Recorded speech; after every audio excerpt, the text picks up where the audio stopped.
محمد صلى الله عليه وسلم وجميع الأنبياء والمرسلين جميع الصحابة والتابعين بسبيل وصلى والمهاجر إلى الله أحمد بن عيسى وصحبه المقدم محمد بن علي وعلى وصولهم وفروعهم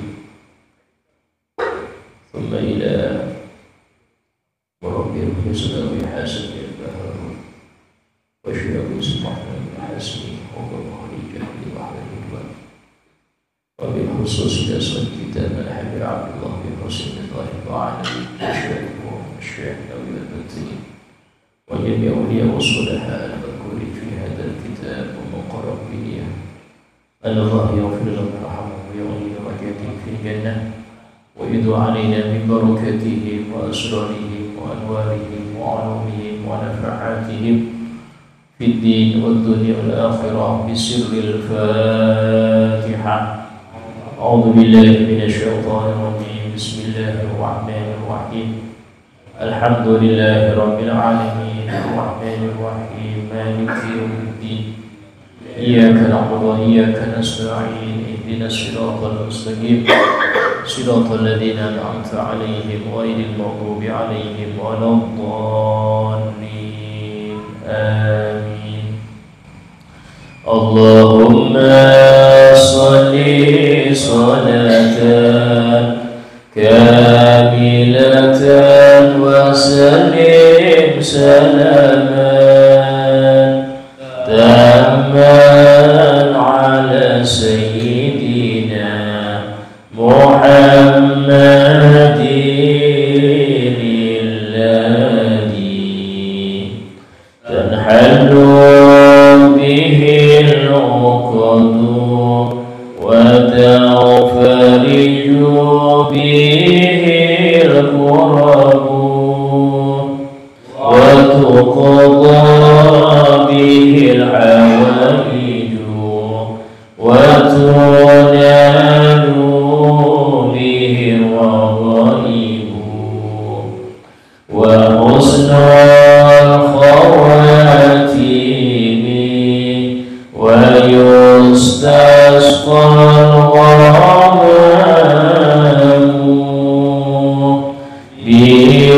بوجهه الكريم وعلى آله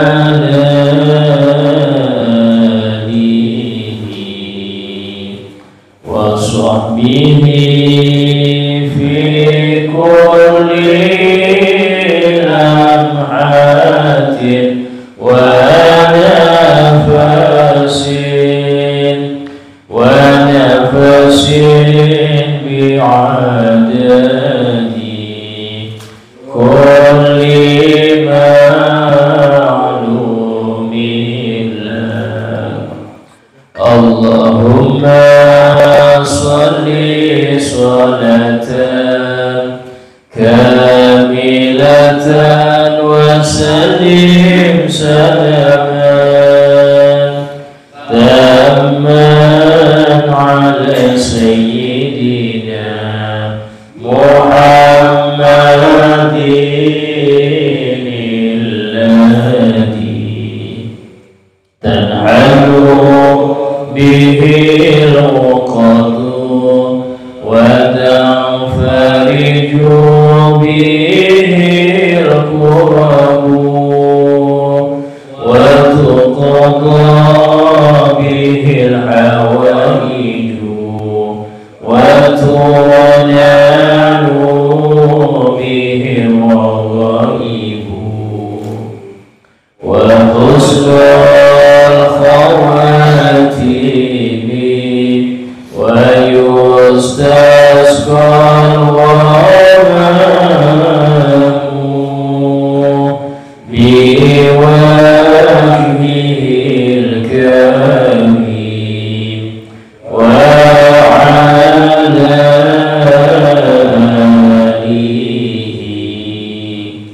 وصحبه في كل لمحة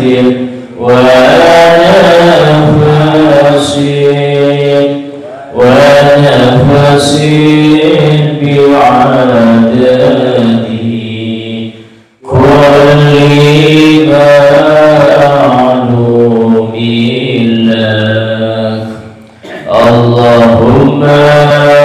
صل صلاة كاملة وسلم سلاما تاما على سيدنا محمد الذي تنحل به العقد وتنفرج به الكرب به الحوائج وتنال به الرغائب وحسن الخواتيم ويستسقى الغمام بوجهه الكريم وعلى آله وصحبه في كل لمحة ونفس ونفس بعدد كل معلوم له اللهم صل صلاة كاملة وسلم سلاما تاما على سيدنا محمد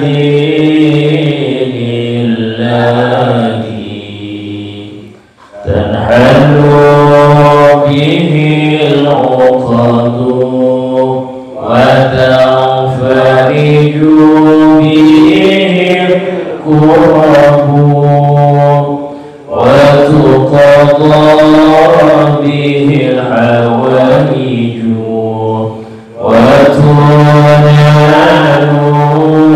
به الرغائب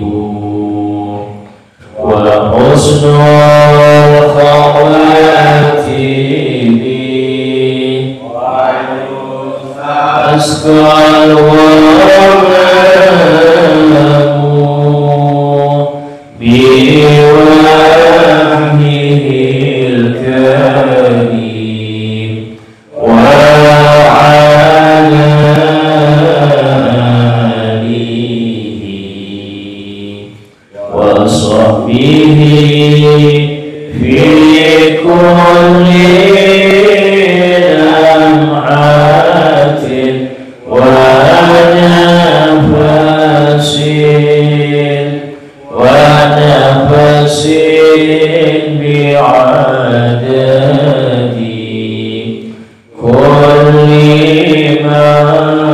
معلوم له اللهم صل وسلم وبارك عليه وعلى آله. السلام عليكم ورحمة الله وبركاته. بسم الله الرحمن الرحيم. الحمد لله رب العالمين وبه نستعين على أمور الدنيا والدين. أشهد أن لا إله إلا الله وحده لا شريك له وأشهد أن سيدنا محمدا عبده ورسوله لا نبي بعده. اللهم صل وسلم وبارك وكرم وعظم ومجد على حبيبنا وشفينا وقرة أعيننا محمد وعلى آله وصحبه أجمعين. سبحانك لا علم لنا إنك أنت العليم الحكيم. رب اشرح لي صدري ويسر لي أمري واحلل عقدة من لساني يفقهوا قولي بجاه النبي وآله. قال الله تعالى: وقل رب زدني علما. Wa qala Rasulullah sallallahu alaihi wasallam, talabul ilmi fardhatun ala kulli muslim. Alhamdulillah, segala puji bagi Allah Subhanahu wa taala yang telah memberikan kepada kita nikmat-nikmatnya, nikmat iman, nikmat Islam, dan khususnya nikmat kita bisa mendengar nasihat-nasihat dari orang-orang soleh. Di antaranya adalah sahibul kitab Al-Habib Abdullah bin Husain bin Thahir. Dan adab bagi orang yang mendengar nasihat adalah introspeksi. Kalau memang nasihat itu isinya tentang kebaikan-kebaikan, maka periksalah diri kita apakah sudah bersifat dengan itu. Kalau belum, maka usahakan Anda memiliki sifat itu walaupun di kemudian hari. Dan jika nasihat itu berupa wanti-wanti daripada amal yang buruk, maka periksa juga diri kita, apakah sifat itu ada di hati kita atau di akhlak kita. Maka segera berbenah, segera bersih-bersih tanpa kita melihat ke orang lain.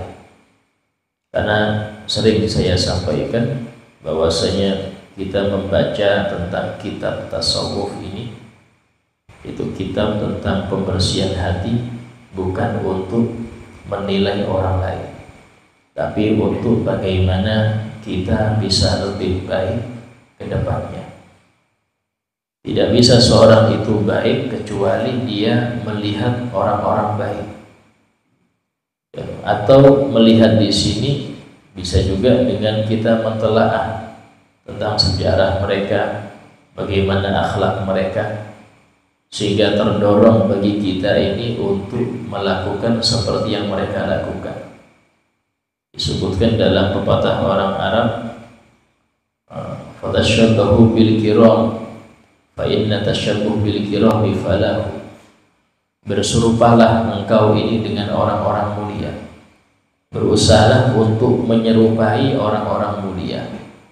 Kalau memang bukan di ibadahnya, kalau bukan di ilmunya, kita nggak bisa ilmu seperti mereka, ya ibadahnya. Kalau nggak bisa seperti ibadahnya, ya akhlaknya. Kalau memang masih sulit untuk akhlak seperti mereka, ya kebiasaannya, pakaiannya. Nah, itulah banyak para ulama, mereka memakai pakaian-pakaian orang-orang terdahulu.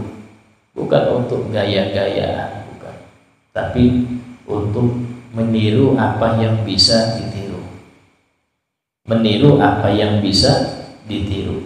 Sehingga semoga dengan meniru dohir mereka, Allah akan menjadikan batin kita sama dengan batin mereka. Dan Allah menjadikan amal kita yang mungkin banyak riyanya ini, banyak cacatnya ini, disamakan dengan amal mereka karena berusaha ingin seperti mereka.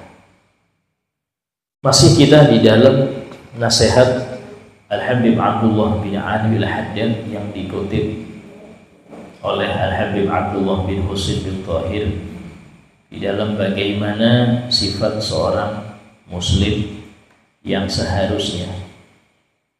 Dikatakan di sini, wala sayyi'al akhlaq wala dhayiqas sadr wala mudahina wala mukhadi'a wala ghashan wala muqaddiman lil aghniya 'ala al fuqara wala mutaraddidan 'ala as-salatin.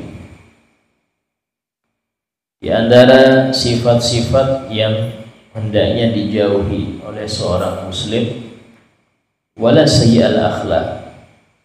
Seorang muslim itu tidak buruk perangainya.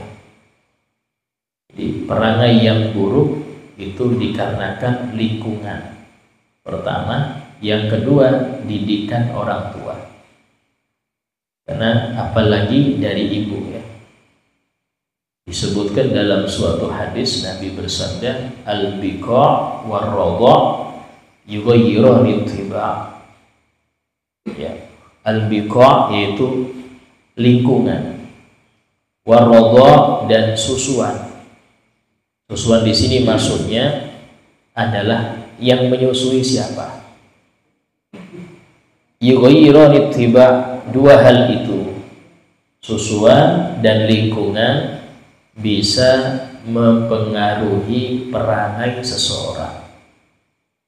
Lingkungan baik menjadikan orang itu yang awalnya gak baik jadi baik. Karena itulah mengapa pondok itu, ya, belajar di pondok tidak bisa hasilnya itu disamakan dengan yang kuliah jurusan agama. Sama, belajarnya sama, kitabnya bisa jadi sama. Yang dipelajari di pondok kitabnya sama dengan yang dipelajari di kuliah agama. Tapi mengapa hasilnya beda? Lingkungan.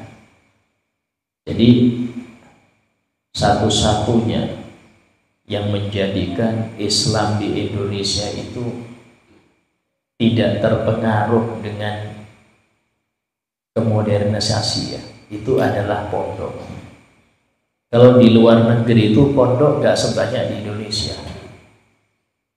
Di Indonesia ini pondok banyak, dan itu cukup untuk mewarnai sebagian besar muslim yang mungkin gak pernah mengecap pesantren. Kenapa demikian? Karena lingkungan. Jadi yang menjadi nilai plus orang belajar di pondok itu bukan kitabnya. Kalau kitab bisa Anda belajar dengan seseorang ustadz privat sumpama pulang pergi, atau Anda kuliah jurusan fikih, jurusan tafsir, bisa. Tapi lingkungan yang sulit. Lingkungan itu cuma ada di pondok.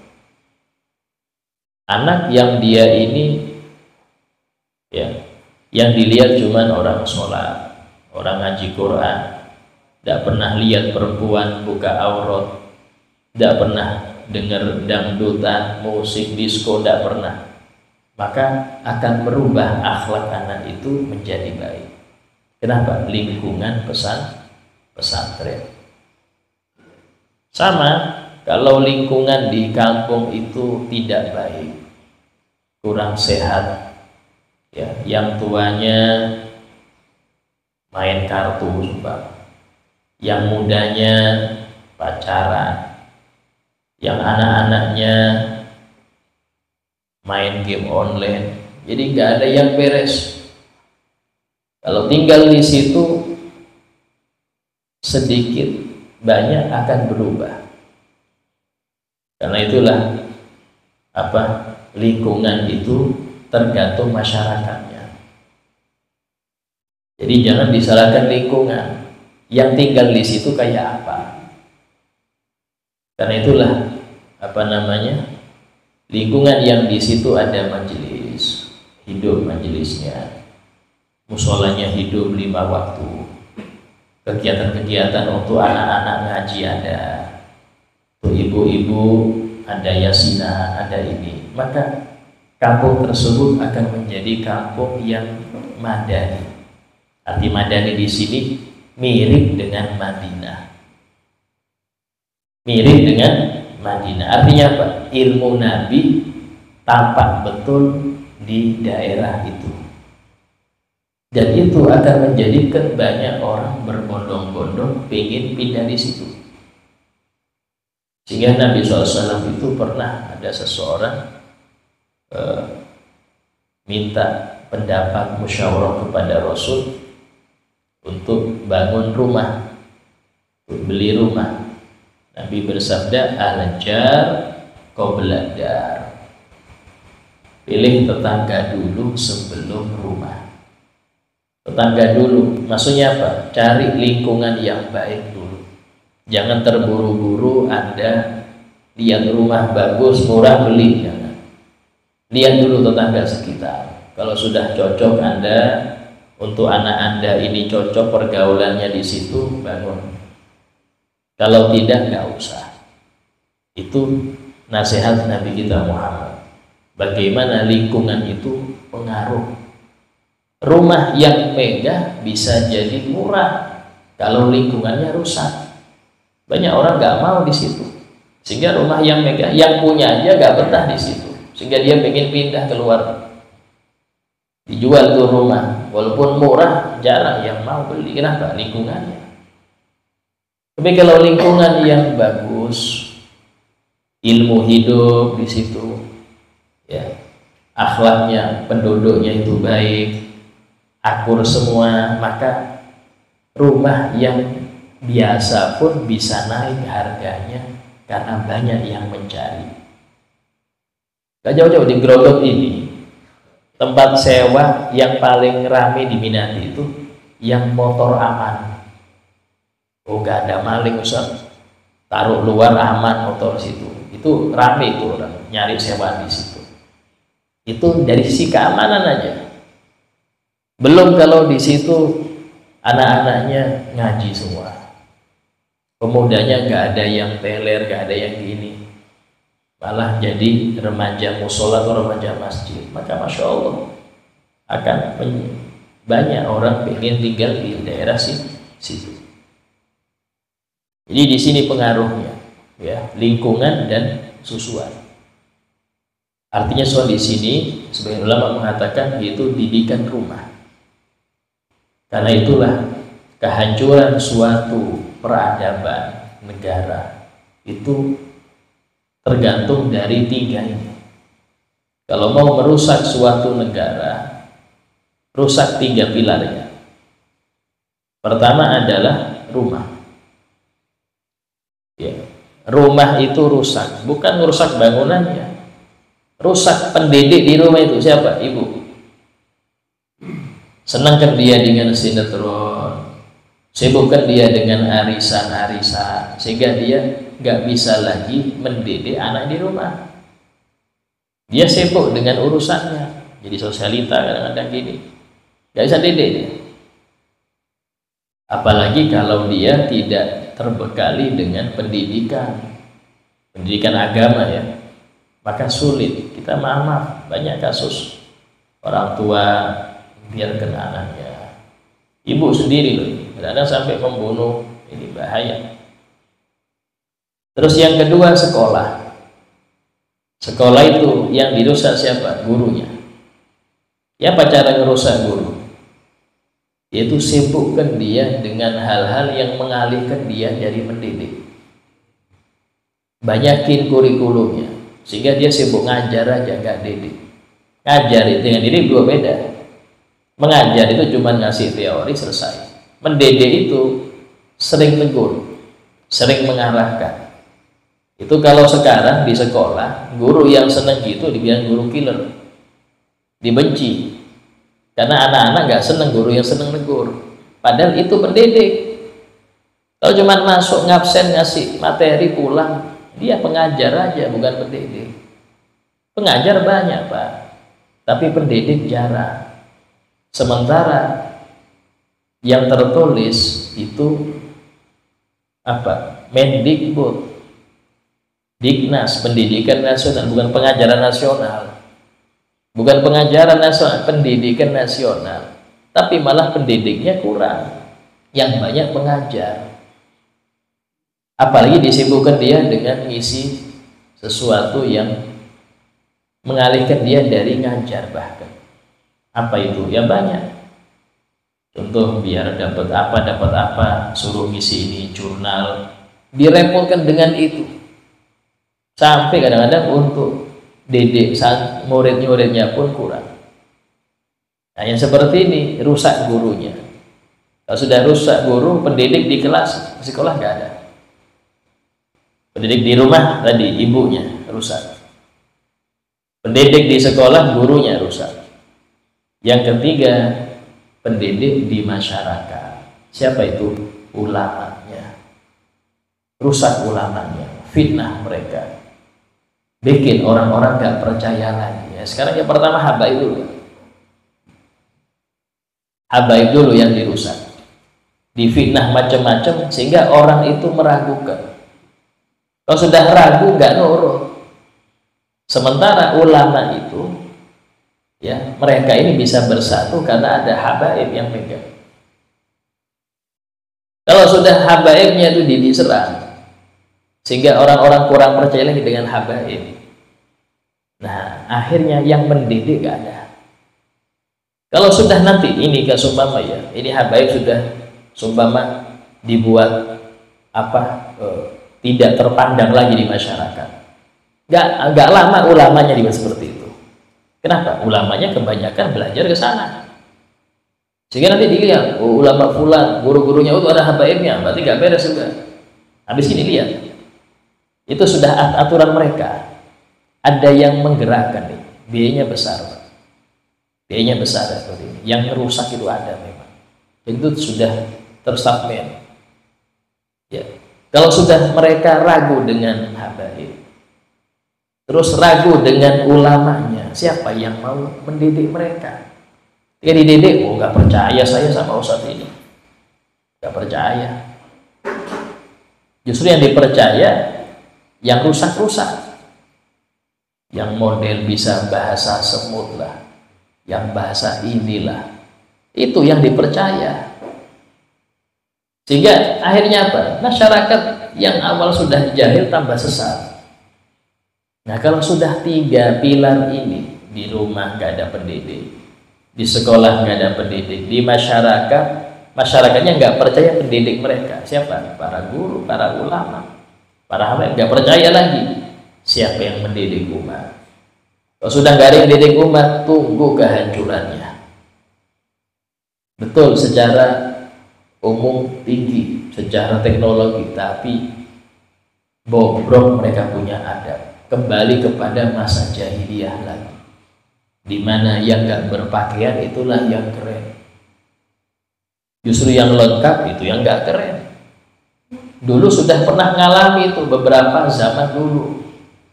Muncul peradaban di Eropa itu, ya, karena Islam waktu itu di Spanyol kuat. Negara-negara Eropa itu niru pakai jilbab, pakai nikob, pakai cadar. Kenapa? Karena yang menjadi acuan negara Andalusia di Spanyol itu. Semakin negara itu terkenal diikuti, baik diikuti baik, tapi buruk diikuti buruk. Sekarang yang tren apa? Buka-bukaan ya sudah. Ya negara Muslim pun niru, negara yang banyak Islamnya pun niru buka-bukaan. Kenapa? Itu trennya. Negara-negara yang maju yang seperti itu modelnya dianggap maju, sehingga yang tertutup merasa ketinggalan zaman. Ini zamannya. Karena itulah harus tetap berpegang teguh dengan syariat.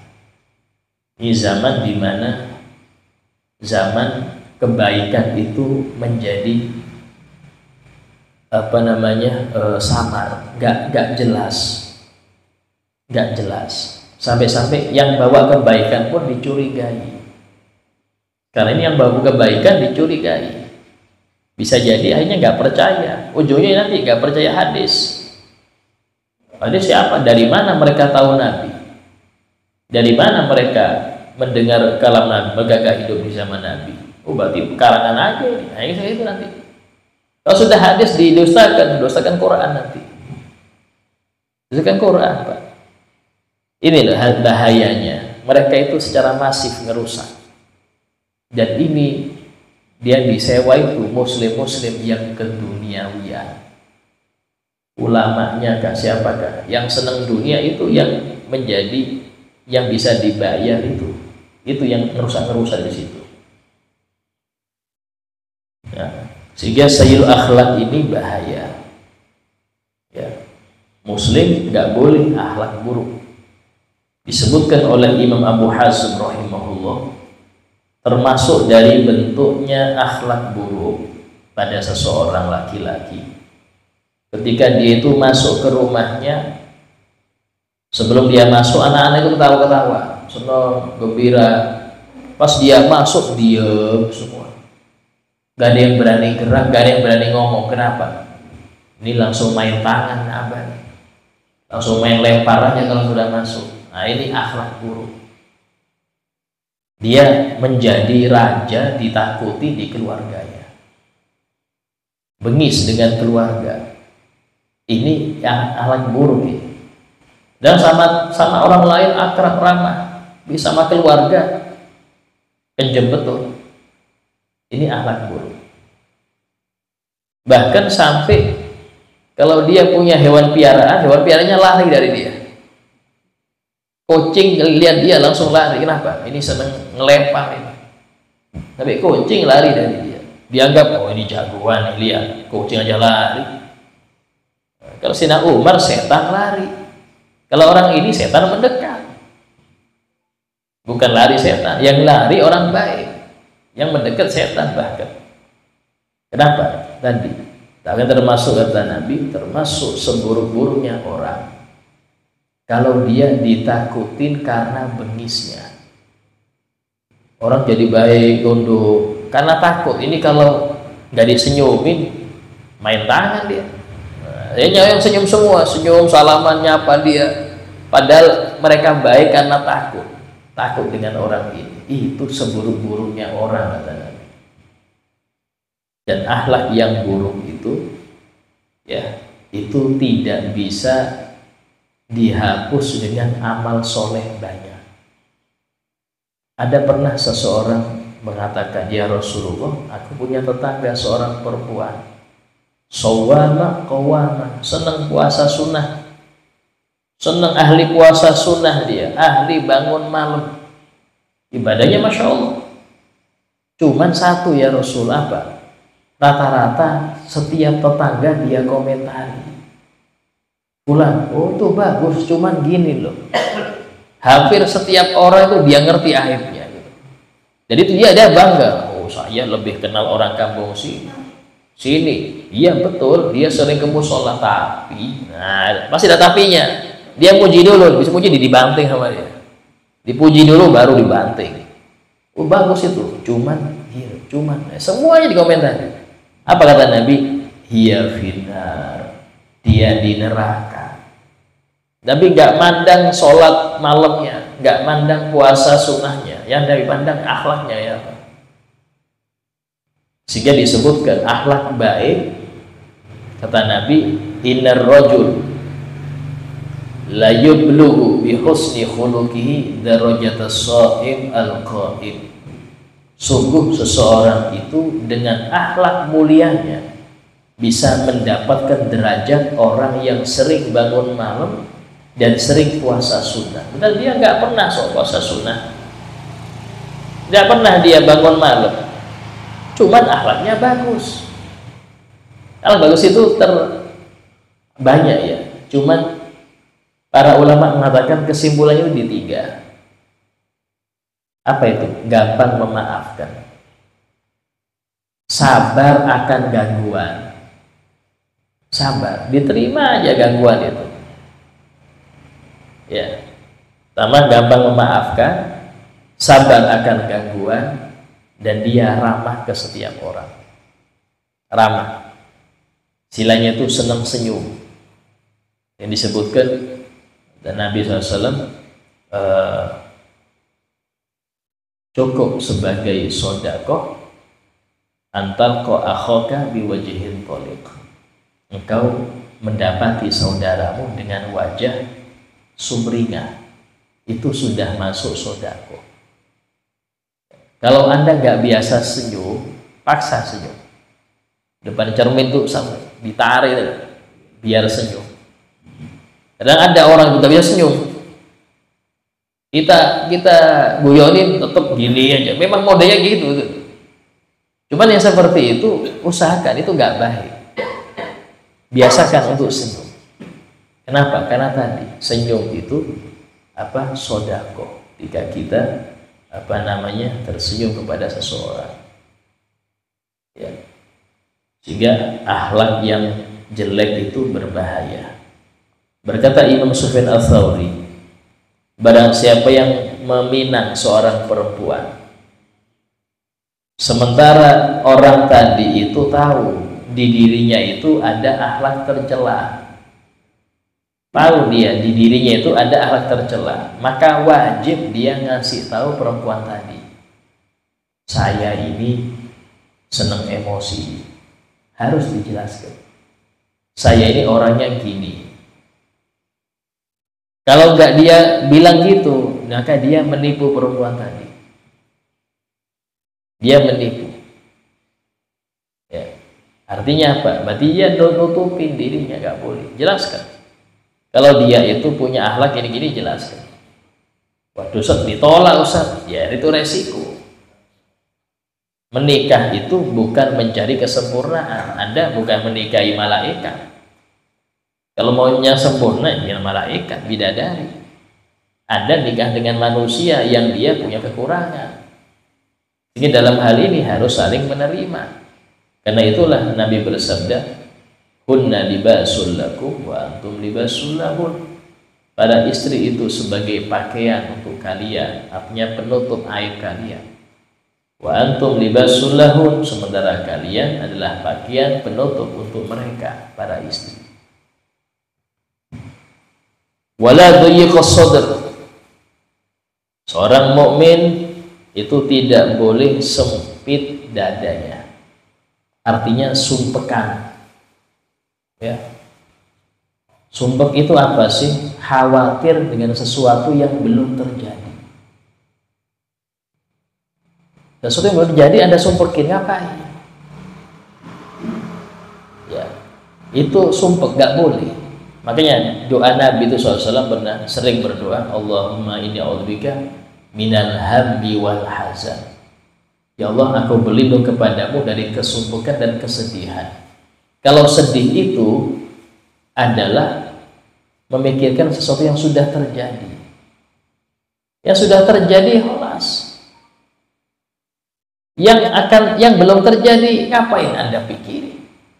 Yang sekaranglah waktunya Anda beramal. Itulah. Jadi seorang mukmin itu jangan khawatir dengan yang akan datang. Kenapa? Karena yang datang milik Allah. Kalau Anda ingin yang akan datang baik, besok baik, minta sama Allah kebaikan untuk hari esok. Jangan Anda pikirkan kayak apa besok ya, karena itu bukan tanggungan Anda. Sebagaimana Allah tidak nuntut Anda untuk ibadah besok, karena Anda nggak ngerti bisa hidup nggak besok. Maka jangan tuntut Allah rezeki besok. Yang sekarang. Ini adalah yang bikin orang sering sumpah itu apa? Mikirkan sesuatu yang belum terjadi. Nanti kayak apa ya kalau gini ya, kalau nggak usah kalau gini apa ya. Yang repot lagi dia dengar kabar tentang Indonesia. Wah, Indonesia ini bisa bangkrut tahun 2026, bisa hancur, bisa gini. Wah, tambah sumpah dia. Allah, sesuatu yang bikin sumpah nggak usah dilihat, Pak. Lihatlah sesuatu yang bikin Anda bahagia. Kalau yang bikin sumpah nggak usah dilihat, nambah sumpah aja, nggak usah. Ya, kenapa demikian? Karena tadi sifat sumpah itu bukan sifat seorang muslim. Bahkan para wali-wali Allah digambarkan dalam Al-Quran, ala inna awliya Allah la khawfun alaihim wa lahum yahzanun. Tohilah para wali-wali Allah itu gak pernah ada khawatir, ada perasaan khawatir, takut untuk hari esok, itu gak ada. Dan mereka gak pernah sedih pada yang sudah terjadi. Artinya mereka gak pernah menyesali apa yang sudah terjadi, karena semuanya mereka serahkan kepada Allah. Ya gak boleh ya orang mengatakan, seumpama ya andainya kemarin saya ke sana dapat saya, saya nggak kesana nggak dapat, waduh getun saya. Itu nggak boleh, itu nggak boleh mengatakan itu seandainya. Kenapa? Itu ucapan setan. Nabi benar bersabda, iyyaka walau, hati-hati, jauhi ucapan seandainya. Fa inna lau, karena ucapan seandainya jaka, kalau orang Banjar ya, jaka ya, umpomo, seandainya, itu membuka amal setan ganggu Anda. Apa amal setan? Bikin Anda gak percaya takdir. Hanya Anda menyangka takdir saya di tangan saya, Coba saya ke sana, wah berhasil saya. Saya ke pengajian nggak berhasil. Itu akhirnya dia menyesali yang sudah yang takdir dia sesali. Padahal harusnya dia serahkan kepada Allah. Segala sesuatu Allah yang ngatur, bukan dia yang ngatur. Segala sesuatu itu yang ngatur Allah. Di antara bentuk keimanan yang nomor 6 itu al-iman bil qadar khairihi wa syarrih. Iman dengan ketentuan Allah yang baik atau yang buruk. Kalau Anda menyesali berarti Anda punya andil dalam gerakan Anda. Tidak. Yang sudah terjadi sudah Allah tentukan. Sehingga dalam hadis Nabi pernah bersabda, la yaksuru hammu, gak usah banyak sumpah, ma kudir yakun, yang sudah ditakdirkan pasti terjadi. Yang sudah ditakdirkan pasti terjadi. Lihat orang, seandainya ya saya dulu kuliah mungkin sukses kayak dia, saya nggak kuliah. Jangan. Ma kudir yakun, segala yang sudah ditakdirkan pasti terjadi. Anda ridho dengan takdir Allah, berlaku itu takdir, pasti berlaku itu, dan Anda dapat pahala karena Anda ridho. Anda nggak ridho, Anda menggerutu, mengkritik Allah, berlaku itu takdir dan Anda berdosa.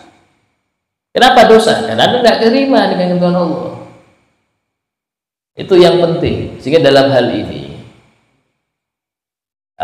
termasuk sifat muslim itu dia ridho dengan apa yang Allah tentukan.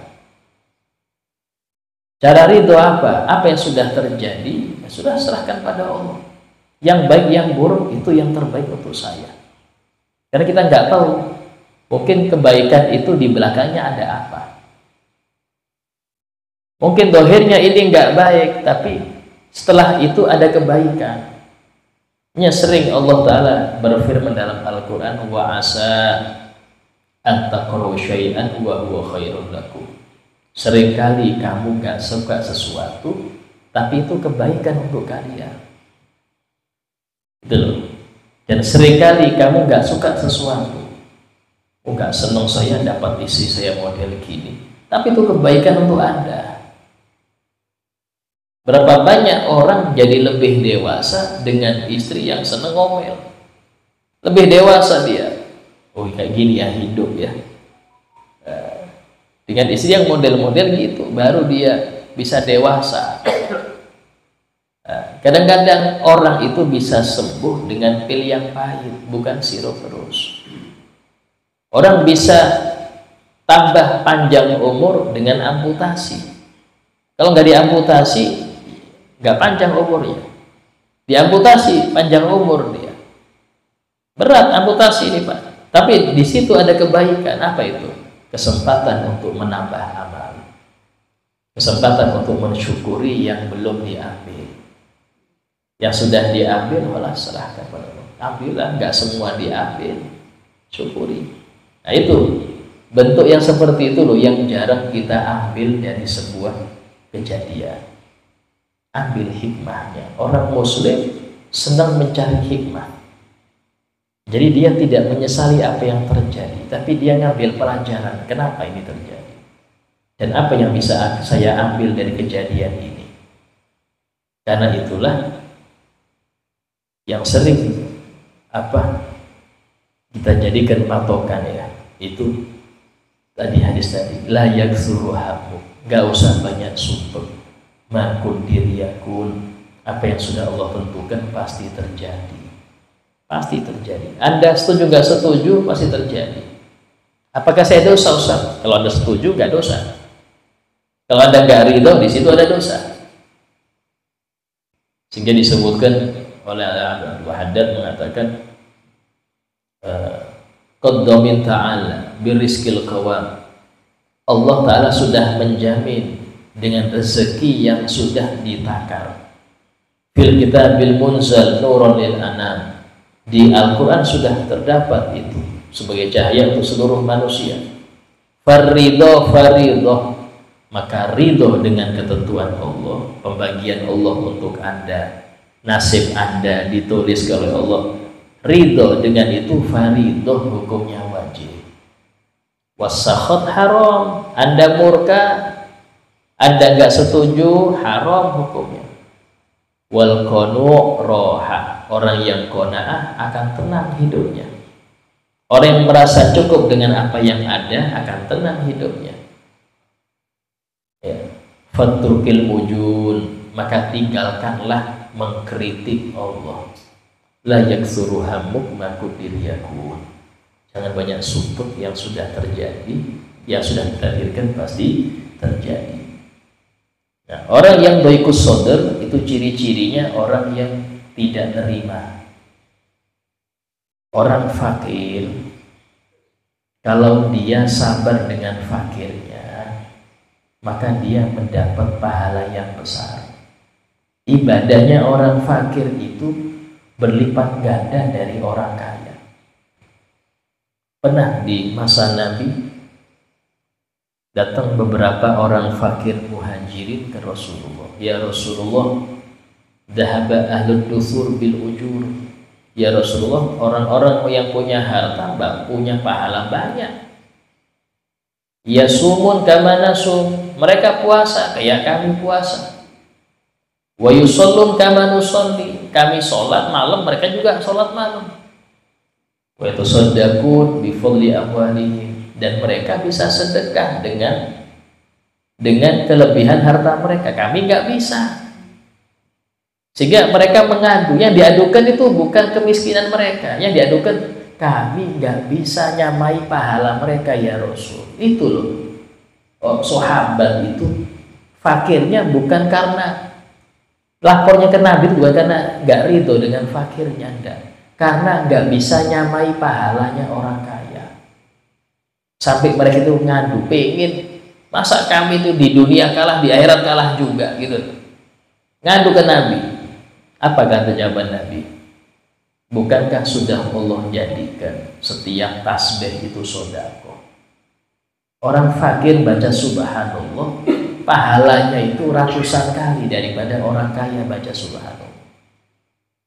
Setiap baca hamdalah kalian dilipat gandakan pahalanya. Jadi sedekah kalian itu banyak zikir, itu sedekah kalian. Jadi itu bagaimana Nabi itu bukan hanya pengayom untuk yang kaya, tapi pengayom untuk seluruh umat. Yang fakir, yang kaya, semuanya ada solusi. Sehingga yang fakir tenang, alhamdulillah. Sianya ibadah kita, ibadah kalian itu yang paling besar sabar. Sampai dalam hadis Nabi bersabda, ya ma'syarul fuqara a'tullaha ridha min qulubikum. Wahai para orang fakir, berikan kepada Allah ridho dari hati kalian. Gak cukup ucapan saya ridho, saya dalam kayak gini, enggak. Ridho dari hati. Ya Pak, ridho dari hati itu tidak merasa iri dengan yang kaya, tidak merasa mangkel. Wah ini akhirnya muncul hasud. Kalau sudah gak ridho muncul hasud.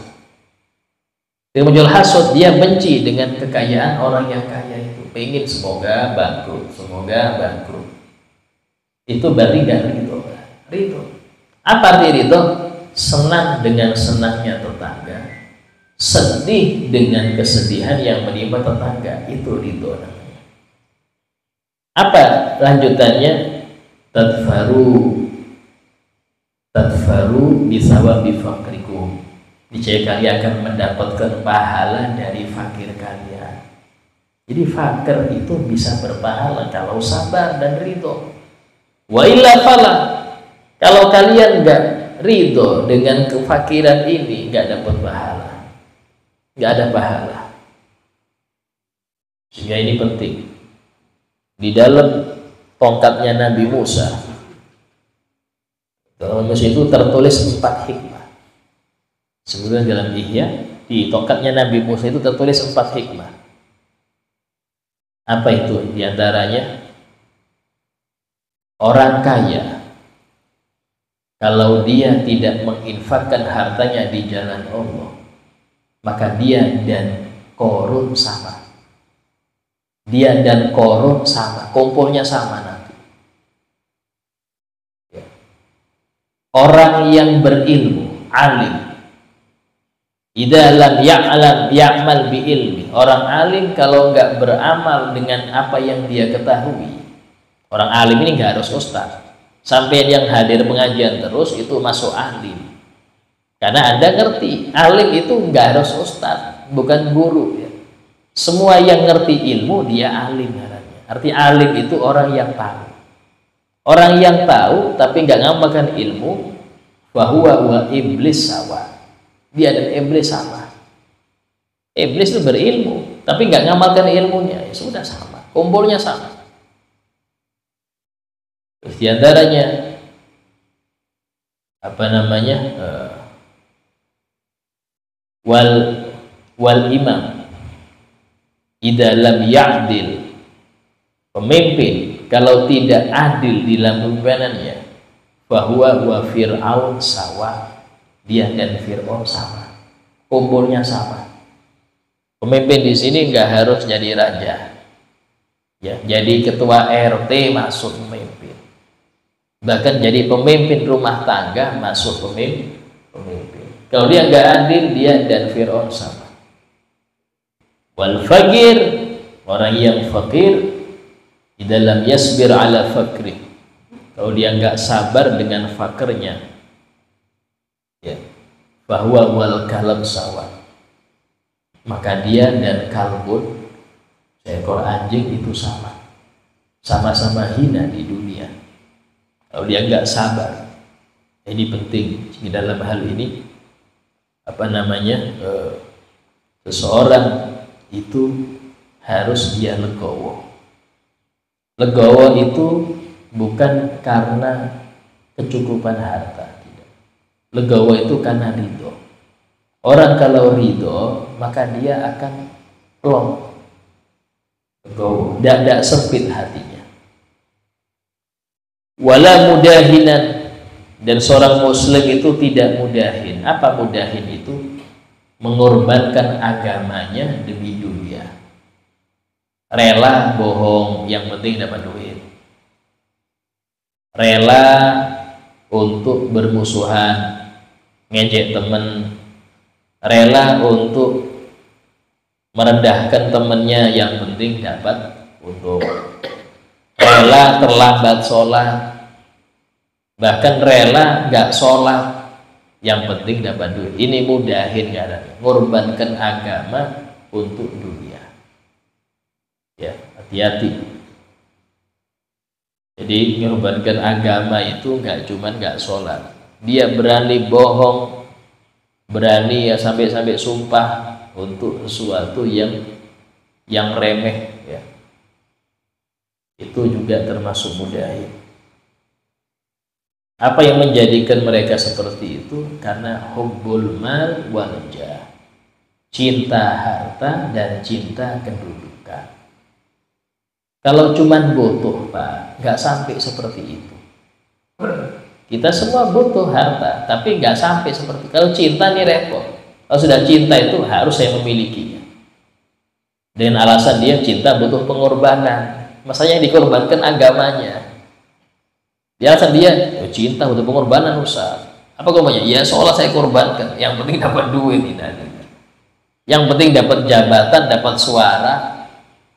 Rela dia korban macam-macam. Nah, seperti ini hati-hati. Wala mukhadi'ah, dan seorang muslim tidak menipu. Ya. Arti mukhadi'ah ini menginginkan keburukan orang lain dari sisi dia nggak tahu. Ingin orang itu terpeleset, tergelincir. Ingin orang itu tertangkap sumpama, atau melenceng dari jalan yang lurus. Pengen, itu namanya mukhadi'ah. Ya, muslim tidak seperti itu. Karena ciri-cirinya orang yang mukhadi', orang-orang yang seperti itu, dia gembira ketika dengar temannya itu, oh fulan sudah nggak mau lagi sholat, senang di hatinya. Wah, neraka nih, Kalau saya enggak, hati-hati. Senangnya Anda dengan itu berbahaya, berarti hati Anda rusak. Justru Anda harus sedih. Ya Allah, kayak apa fulan? Kayak apa? Dan dulu akrab sama saya, kok bisa? Dia gak sholat, kok bisa? Nah, itu harus sedih, bukan malah seneng. Kadang-kadang dia secara lisan, astagfirullah, kasihan dia, tapi hatinya seneng. Hatinya seneng, padahal dia bilang, astagfirullah, ya apa ya, kasihan dia. Hati ini yang penting. Allah lihat hati, Allah melihat hati. Kadang Anda bilang, astagfirullah, semoga dia dapat hidayah ya. Dia ini jarang gini, wah repot. Dan awalnya bagus, semoga dapat hidayah dia. Cuma dia jarang gini, Ustaz, jarang gini, ya, ini repot. Dan Anda menciptakannya dalam keadaan Anda senang dia seperti itu. Bahkan mengharap jangan sampai sadar nih. Ini repot. Jangan sampai sadar biar dia tetap terjerumus terus, jangan. Ya, doakan. Dan Anda harus sedih melihat teman yang terjerumus. Wala ghasyan, seorang muslim tidak ghasyan ini yaitu tidak menipu sama. Ghash itu menutupin aib. Artinya nutupin aib di sini ngerti temannya itu ada aibnya tapi nggak dia bilang. Ya apa saya, sampean masya Allah, sampean ini wis orang masya Allah gitu. Padahal ngerti ini, bejat ini. Itu nggak boleh, itu ghish ngarannya. Sayyidina Umar itu, beliau sering ketemu siapapun bilang, ayo, apakah ada aib yang kau lihat padaku? Apa? Tolong kasih tahu, kasih tahu. Karena biasanya yang lebih ngerti diri Anda itu orang lain. Kadang Anda sendiri nggak sadar, apalagi yang nggak seneng, lebih jeli Pak. Musuh itu bisa Anda ambil manfaat. Apa? Dia lebih ngerti aib Anda, lebih jeli ya. Orang kalau nggak seneng seseorang pasti dia teliti apa ya yang kurangnya ini. Ini kurangnya dia. Nah, ketemu 1, 2 dihitung sama dia. Nah, itu minta ke dia, sampean nggak seneng saya ya? Iya. Apa yang cacat di saya itu apa? Dia lebih paham. Dia lebih paham daripada teman Anda. Cuman jarang dia ngomong. Sehingga di sini cara agar orang itu ngerti aibnya itu dengan tanya ke teman-teman. Apa aibnya? Kurangnya apa? Tapi jarang ya, yang seperti itu jarang. Justru yang penting diem aja, kalau naik diem aja. Justru kan dia gak seneng kalau ada temen yang jujur. Wah, kamu ini jujur betul. Udah diem aja, anggap aja saya baik terus. Kita ini malah gak seneng temen yang ngasih tahu aib kita. Padahal itu kebaikan untuk kita. Justru teman yang nganggap kita baik terus padahal dia ngerti keburukan kita, itu yang berbahaya. Karena bikin kita tertipu dengan diri kita sendiri. Masya Allah, teman-teman saya bilang saya baik kok. Padahal yang lain itu diem-diem aja ngomongin dia di belakang. Yang lain ngomongin dia, cuma depan dia nggak ngomong. Baik sampean, Masya Allah, nggak ada buruknya. Di belakang ngomongin, sudah selesai. Itu bukan teman yang baik. Wala muqaddiman lil aghniya 'alal fuqara. Di antara sifat seorang muslim, tidak mendahulukan yang kaya dari yang fakir. Sehingga pernah ada seorang datang kepada seorang masyayikh. Ya Syekh, apakah saya ini termasuk ahli dunia apa ahli akhirat? Saya ini termasuk ahli dunia apa ahli akhirat? Kata beliau, lihat dirimu. Mana yang lebih engkau senangi? Didatengin, ditamui orang yang kaya apa orang fakir? Kalau engkau lebih senang didatangi orang fakir daripada orang kaya, maka ketahuilah engkau ahli akhirat. Alhamdulillah ada yang datang orang fakir minta sesuatu. Pas datang orang kaya biasa aja. Ya dia sambut, tapi biasa. Tidak sebahagia ketika datangin orang fakir. Maka dia ahli akhirat. Tapi kalau dia lebih senang datengin orang kaya daripada orang fakir, karena yang kaya ngasih, yang fakir minta, maka itu ahli dunia. Allah, berat ya. Kadang datang, wah ini lagi, ngapain lagi, ini. Kalau yang kaya, oh masya Allah datang nih, sambut. Ini berat, ya. Yang seperti itu masuk ahli dunia. Sehingga kita periksa kalau ada seperti itu, bersih-bersih kita. Karena itulah ucapan para ulama kalau didatangin orang-orang fakir, para pengemis, mereka mengadakan selamat datang dengan orang-orang yang membawa bekal kami ke akhirat tanpa ongkir, tanpa ongkos kirim. Datang, ayo siapa yang mau tak bawa hartanya ke akhirat, ayo. Nah, tapi nggak ngomong gitu orang-orang fakir, jadi diusir dia. Orang fakir cuma bilang sedekahnya Pak. Cuman arti sedekah di sini pemahaman orang-orang soleh, mana Pak duitnya mau kirim ke akhirat, mana tanpa ongkir nggak apa-apa, gratisan.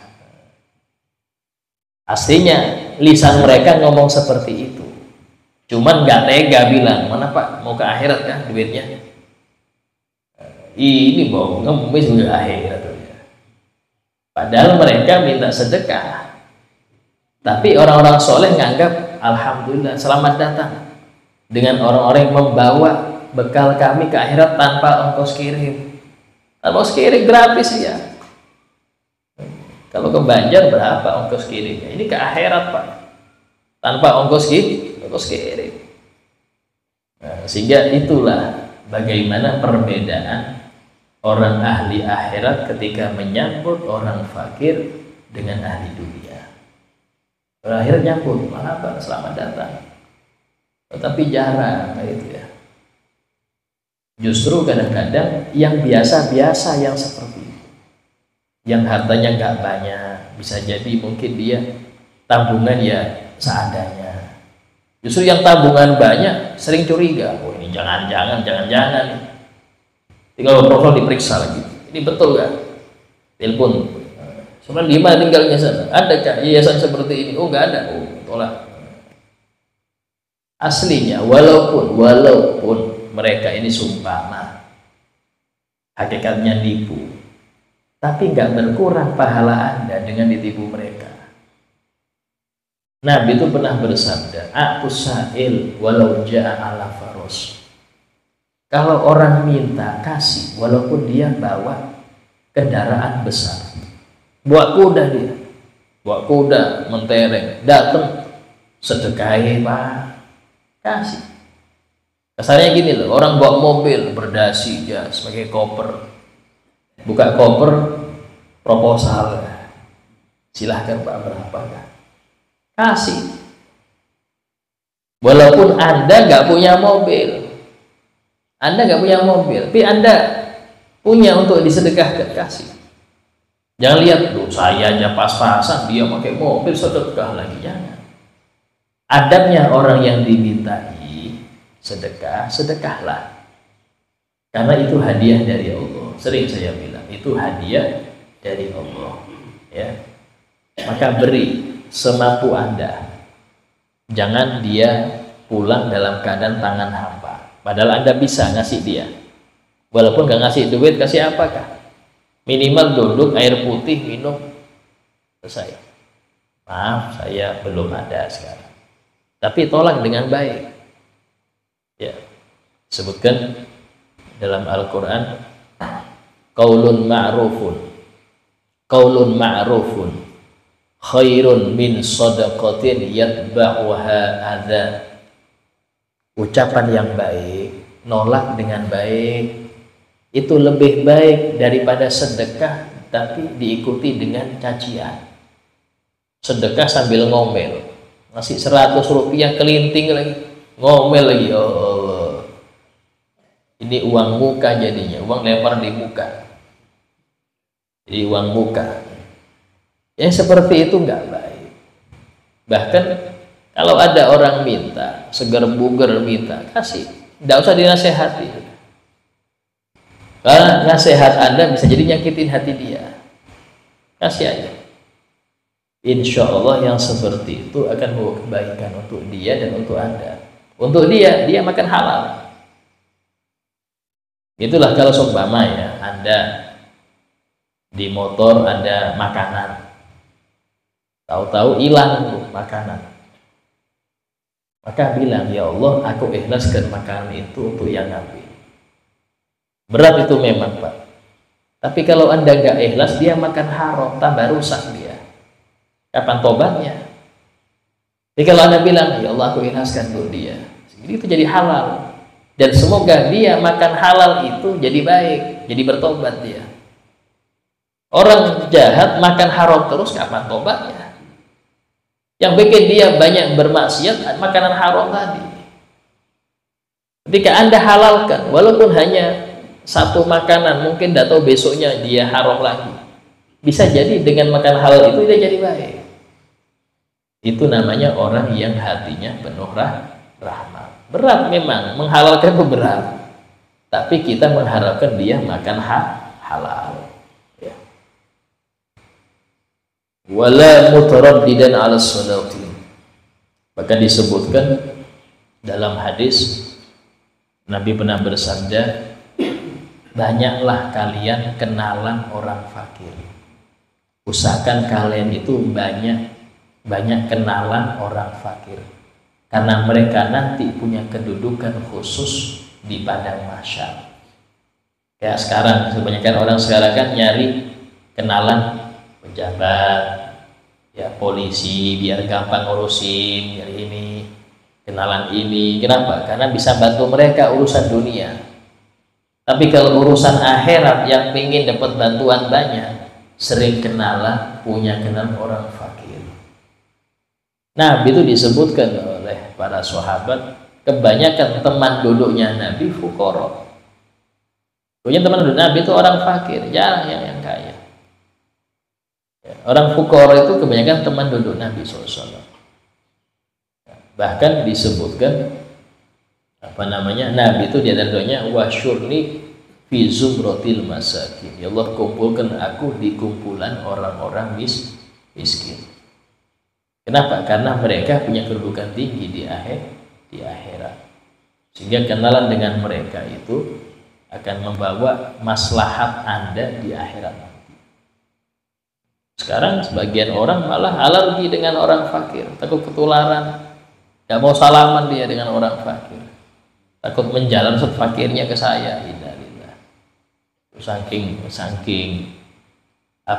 cintanya dia akan dunia sampai enggak mau kenal dengan yang fakir. Ya, hati-hati seperti itu. Insya Allah kita lanjutkan daripada kajian akhlak-akhlak tercela yang tidak boleh disifati seorang muslim pada pertemuan yang akan datang insya Allah. Sebagai panitia majelis, bila ada yang mau bertanya, silahkan ditanyakan.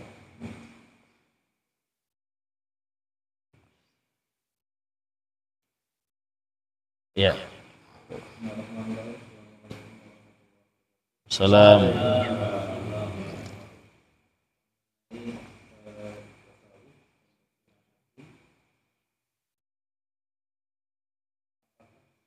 Yang kita sampaikan ke orang lain seperti itu dengan tujuan agar kita terhindar dari yang namanya riya. Contoh misalnya kita bisa berada di jalan, kemudian mengajarlah gitu ya, dengan pakaian yang yang diketahui orang banyak bahwa Islam akan kemudian kita pura-pura nggak ngerti, nggak tahu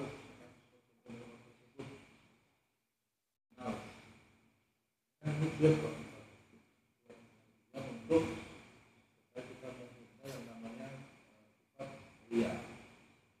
Ini diperbolehkan atau tidak. Kemudian yang kedua, kita sering mendengar kata makruh, artinya suatu hal yang dibenci oleh Allah. Apakah pengertian makruh di sini sama dengan pengertian yang dibenci antar manusia? Terkadang makruh ini contohlah sendiri, kadang diberikan kurang memperhatikan itu makruh. Oh, makruh aja lah masalah. Terus sesuatu yang tidak baru diperhatikan gitu. Apakah ini pengertiannya itu sama seperti benci atas sama manusia? Misalnya si fulan tidak mau menunggu saya atau benci, ya udah terserah. Oh iya. Ya, yang pertama bahwasanya arti cuek di sini bukan berarti nggak tegur sapa ya. Tegur sapa tetap sama muslim. Itu kata Nabi, sebarkan salam kepada yang engkau kenal atau yang nggak engkau kenal. Selama dia tahu, Anda tahu dia muslim, salam ya. Jadi minimal menghilangkan kecuek itu dengan kita salam. Cuman yang kalau cuek itu yang dimaksud adalah Anda nggak peduli pandangan dia, itu yang dianjurkan. Sifat orang yang ikhlas nggak peduli pandangan orang. Justru kalau kadang-kadang ada orang merasa diperhatikan, itu nggak baik. Ini orang-orang nih memperhatikan saya nih. Siapa Anda diperhatikan mereka? Cuman terlalu pede tadi, akhirnya nganggap semua orang perhatian pada dia. Orang yang merasa diperhatikan terus sama orang, maka sulit dia untuk ikhlas. Kenapa? Karena dia akan memperbaiki pandangan orang kepada dia. Ini sudah bagus nggak ya kopiah saya? Sudah setel nggak baju dan sarung saya? Duduk saya ini sudah pas nggak ya? Kenapa? Yang dia perhatikan ya apa? Dia baik di mata orang. Ini yang repot. Itu bertentangan dengan ikhlas. Nggak bisa ikhlas orang seperti itu. Kenapa? Karena ketika dia lebih memperhatikan pandangan orang kepada dia, otomatis dia kurang perhatian dengan pandangan Allah pada dia. Orang ikhlas itu ketika dia hanya memperhatikan pandangan Allah ke dia. Dan itu yang sebenarnya. Orang mandang Anda, mau baik mau buruk, semua pasti nggak ada yang bersatu. Nggak ada semua bilang Anda baik, semua itu mustahil, Pak. Nabi aja bagaimana kebaikan Nabi itu tetap masih dibilang tukang sihir lah, dibilang orang gila lah, tetap Nabi. Terus Anda mau dianggap semua orang baik, mustahil. Karena itulah seorang ulama mengatakan man raqaban nas mata goma. Orang yang hidupnya itu untuk mencapai di mata orang harus baik. Saya harus baik di mata semua orang. Itu mati sumpah. Kenapa mati sumpah? Karena nggak mungkin sesuatu yang nggak bisa dicapai. Sampai dalam kitab tasawuf disebutkan ridho nas ghayatul la tudrak.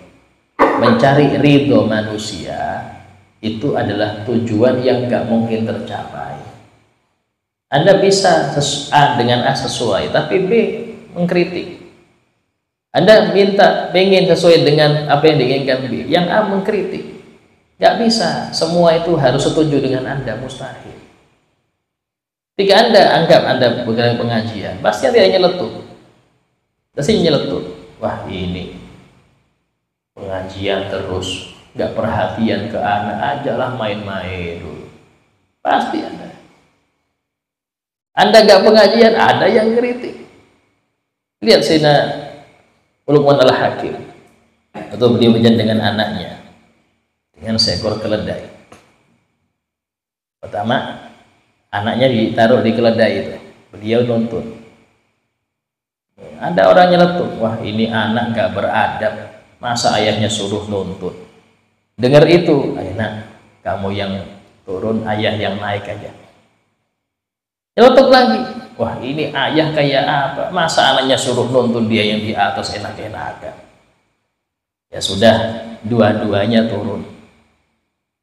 Nyeletuk lagi, ada yang nyeletuk lagi. Ini Bahlul juga, sudah ada keledai kok nggak ditumpangin. Akhirnya ya sudah, nak, kita naik dua-duanya. Dia nyeletuk lagi. Ini orang nggak kasihan sama keledai, masa dinaikin dua-duanya. Nah, nggak ada yang selamat dari omongan orang. Intinya, kalau Anda pengen semua orang anggap orang Anda baik, mustahil. Pasti ada yang nggak senang, itu pasti. Intinya cuma satu, cari ridho Allah. Kalau sudah sesuai ilmu Anda, Allah ridho, selesai urusan. Bilang assalamualaikum, jaga orang yang kritik, assalamualaikum, selesai sudah. Nggak bisa Pak kita ngikutin kemauan orang, mustahil. Ya. Kenapa? Karena tadi macam-macam. Kita yang ada pengajian, hampir tiap malam itu ada yang kritik. Wah ini acara yang guru-guru gak pernah hadir. Saat ini gak pernah dia hadir acara guru fulan. Ada yang kritik, ada. Nanti kalau sudah saya diliburkan. Kalau pas acara besar saya gak ikut. Dia omongin nanti, wah nggak istiqomah ini modelnya. Sulit Pak. Kita mau baik menurut semua orang itu mustahil. Artinya jalan yang menurut Anda benar, seilmu Anda, selesai. Itu aja intinya.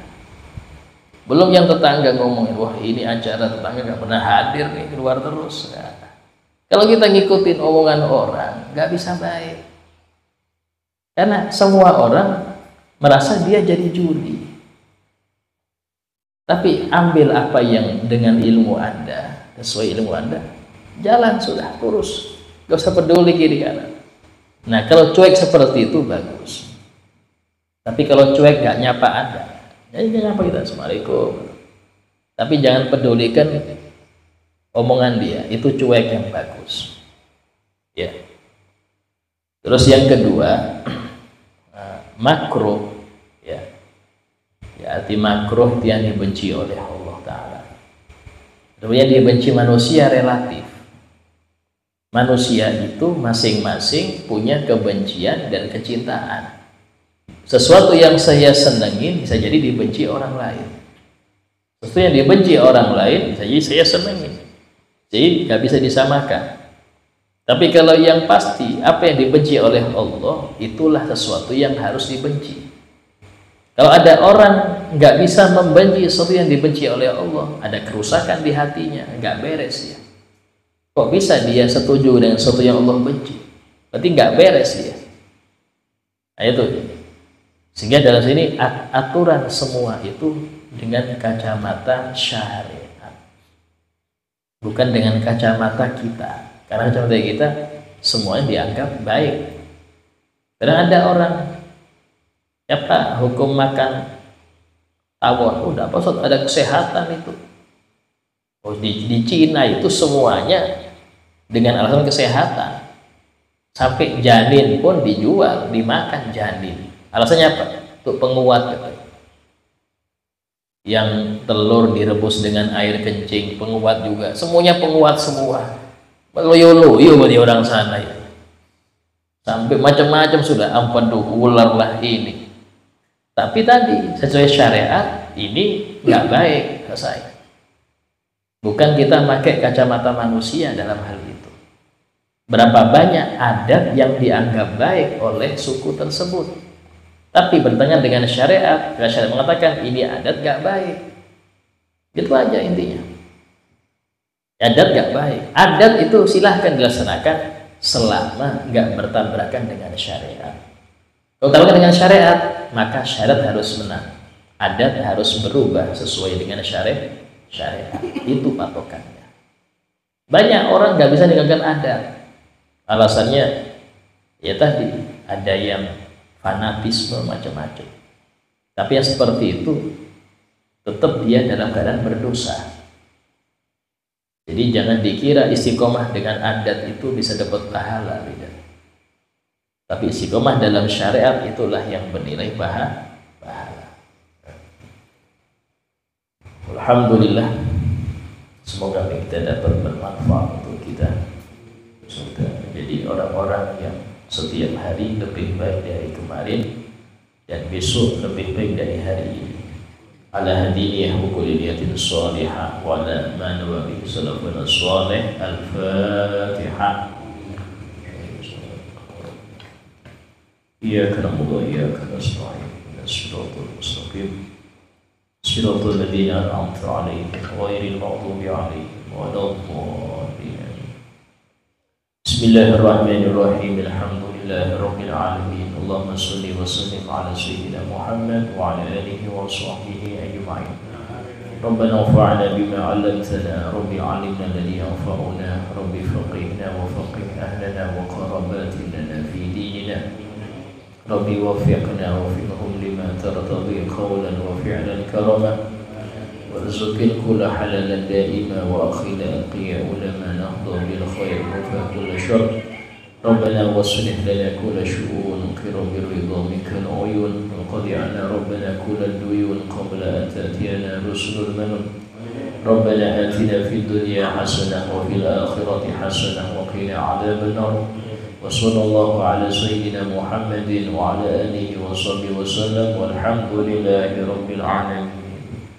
السلام عليكم ورحمة الله وبركاته.